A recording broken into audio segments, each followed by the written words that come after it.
இளவரசர் ஆதித்ய கரிகாலர் தன்னிடம் அந்தரங்கமாக சொன்ன செய்தி அவனுக்கு நினைவு வந்தது. வந்தியத்தேவா, நீ சுத்த வீரன் என்பதை நான் அறிவேன். அத்துடன் நீ நல்ல அறிவாளி என்று நம்பி இந்த மாபெரும் பொறுப்பை உன்னிடம் ஒப்புவிக்கிறேன். நான் கொடுத்த 2 ஓலைகளில் ஒன்றை என் தந்தை மகாராஜாவிடமும் இன்னொன்றை என் சகோதரி இளைய பிராட்டியிடமும் ஒப்புவிக்க வேண்டும்.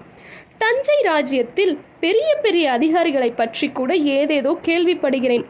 ஆகையால் அனுப்பும் செய்தி யாருக்கும் தெரியக்கூடாது.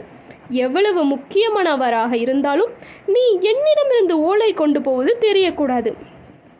வழியில் யாருடனும் சண்டை பிடிக்கக்கூடாது. வலுச்சண்டைக்கு நீ போகாமல் இருந்தால் மட்டும் போதாது, மற்றவர்கள் வலுச்சண்டைக்கு இழுத்தால் கூட நீ அகப்பட்டு கொள்ளக்கூடாது. உன்னுடைய வீரத்தை நான் நன்கறிவேன். எத்தனையோ தடவை நிரூபித்திருக்கிறாய். ஆகையால் வலிய வரும் சண்டையிலிருந்து விலகி கொண்டாலும் கௌரவ குலைச்சல் ஒன்றும் உனக்கு ஏற்பட்டு விடாது நண்பனே. முக்கியமாக பழுவேட்டரையர்களிடமும் என் சிறிய தந்தை மதுராந்தகரிடமும் நீ மிக ஜாக்கிரதையாக நடந்து கொள்ள வேண்டும்.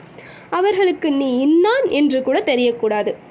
நீ எதற்காக போகிறாய் என்று அவர்களுக்கு கண்டிப்பாக தெரியக்கூடாது. சோழ சாம்ராஜ்யத்தின் பட்டத்திற்குரிய இளவரசரும் வடதிசை சைன்யத்தின் மாதண்ட நாயகருமான ஆதித்ய கரிகாலர் இவ்விதம் சொல்லியிருந்தார்.